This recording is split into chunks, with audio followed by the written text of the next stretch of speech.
Okay, it's the last week of our FrankenScrap, and today we're going to be putting the border around our square. So I've made up a little sample square here so I can show you how it's done. So working across the top and bottom is easy. It's one stitch for one loop. So top loop, one stitch of your border.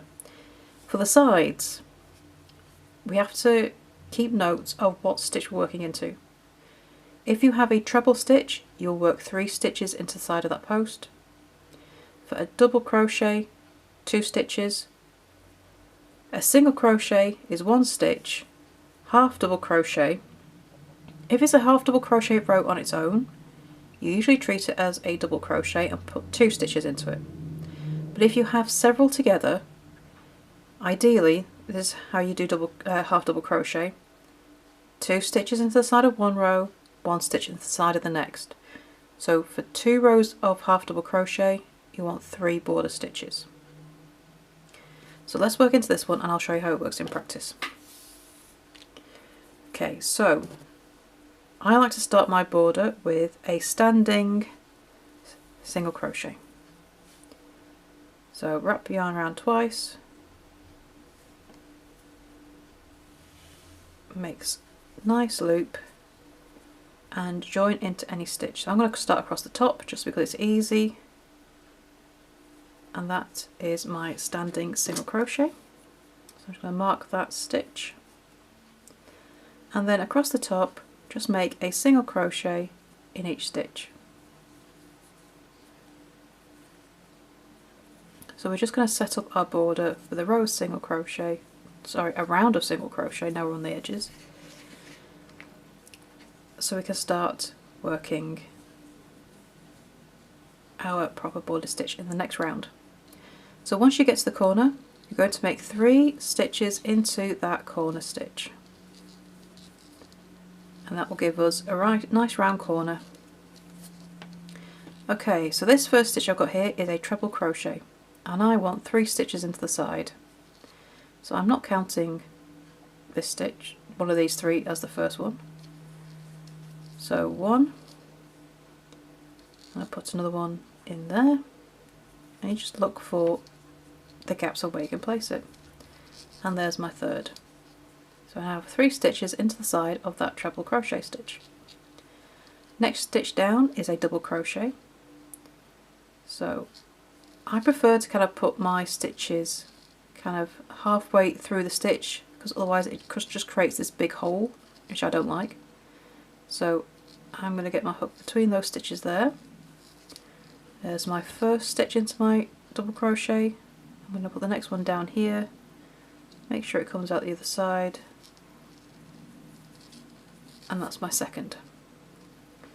Next I have 2 rows of half double crochet. I'm going to put my first stitch in there, there's a nice convenient gap. That's 1, and I need 2 more across the 2 rows. So I'm going to put 1 kind of in between the 2 rows here, and I like to make sure I get my stitches through 2 different threads so that it's secure and it doesn't pull too much. So it's kind of in the middle of the 2 rows, and then I'll have 1 here. So it's really just putting the stitches where I see an opportunity to put them rather than anywhere specific. But you kind of get into the flow as you go down. And then my last row is a single crochet row, so I just want 1 stitch for that single crochet row. And that makes for a fairly even border. Now, this bottom row I also want 3 stitches for my turning chain. Now because it's a single crochet row, it doesn't really allow for an extra stitch. I know if I put an extra stitch in there, I'm going to get a bulge. It works well for long stitches, having 3 in 1 and then ignoring that, but it doesn't work for short stitches like single crochet, especially if you work tight. So I just know how mine turns out. If you get a bulge in the bottom of your turning chain, not turning chain, your turn for the round. Don't worry about trying to stuff an extra stitch in there, just carry on. For this border, your stitch count does not matter. It's a single stitch count, so you can skip stitches if you need to, if that's what it takes to make a nice, smooth, rounded edge. So do not get caught up in how many stitches you have in your border. As long as it looks smooth and you're happy with it, you're all good. You do not have to worry about the stitch count.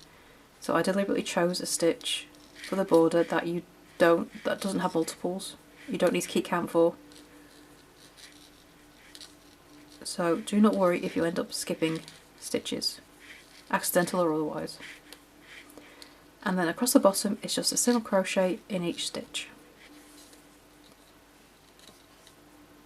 So that's come out fairly even though I did skip a stitch in this corner because I felt it was going to bulge. It's lying flat. I'm happy with that. Put 3 single crochet in each corner and then a single crochet in each stitch top and bottom. Down the sides, just make sure you keep track of which stitch you're working into, whether it's treble, half double crochet, double or a single, and make the stitches you need.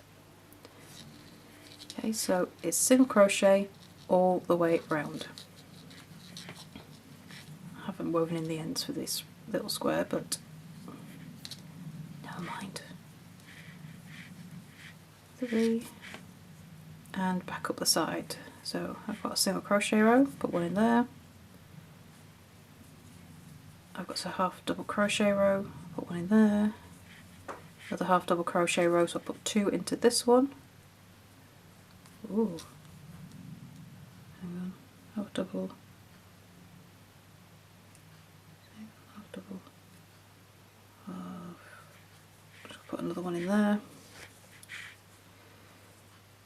Oh no, I can put one up there. So it's not always easy to keep track of your rows into there. I've got this double crochet row. I need 2 into the side of that. And then I have a treble. So 3 stitches into the side of the treble.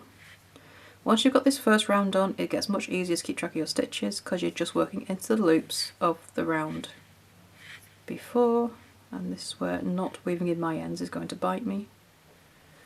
Put my third one in there. I'm going to just pull that, and then 3 stitches into the corner. Get round there. Right, 1, 2 and 3 into the corner.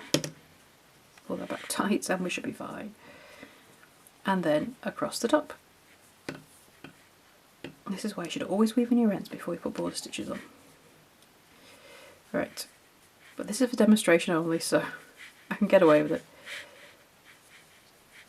So single crochet back across the top until we get to our single crochet starter stitch, and then I'm going to slip stitch into it. Pull that stitch marker out. Okay, so round 1 of your border is all single crochet. Rounds 2 to 5 are the same stitch.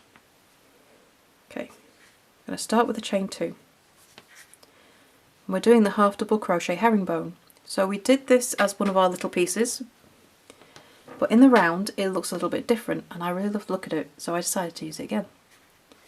So we're going to make a half double herringbone in each stitch round. So yarn over, back into the first stitch that just made the chain 2 into. The chain 2 does not count. Don't start like that. Right, slip stitch into the first loop on your hook, yarn over, pull through both loops. I'm going to mark that one. So the chain 2 does not count, so that half double herringbone I just made counts as your first stitch. And then make a half double herringbone in each stitch round.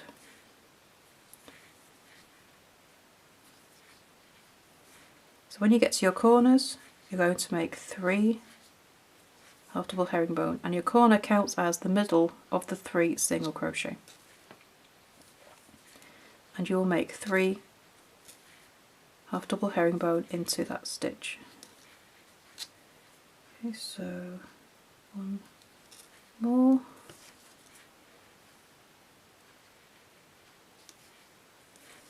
and this is my middle stitch, so into here I'm going to make 3 half double herringbones.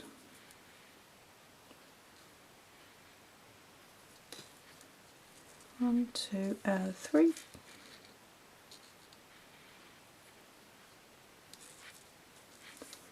And then carry on down the sides. So I'm going to carry on doing my half double herringbone, and I shall come back when I get back to the beginning.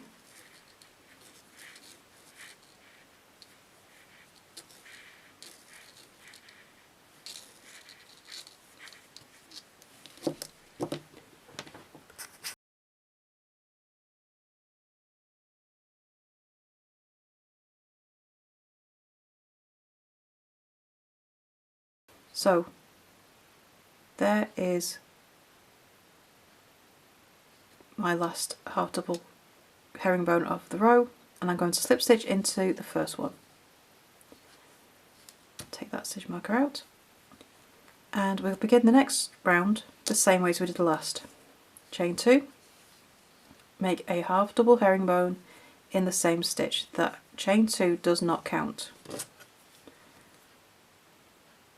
And put my stitch marker in, and I'm going to do exactly the same again. Half double herringbone in each stitch round, and once you get to the middle half double herringbone of the 3 in the corner, you make 3 half double herringbone in that stitch. Otherwise it's 1 half double herringbone in each stitch round, and you're going to continue that until you have 5 rows in total. So 1 round of single crochet, 4 rounds of half double crochet herringbone. Once you finish round 5, you can cut off and weave in your ends, and that's going to be your FrankenScrap complete. Thank you so much for joining in the FrankenScrap Crochet Along. I hope you've enjoyed this as much as I have, and hopefully you've made a bit of a dent in your yarn stash as well. I would love to see your finished FrankenScraps. Please do come to the Facebook group and show them, because I would love to see your version of this crazy scrappy project. The link is beneath this video if you're not a member of the Facebook group already. Thank you so much for joining in, and hopefully I will see you for the next crochet along in 2025. Bye for now.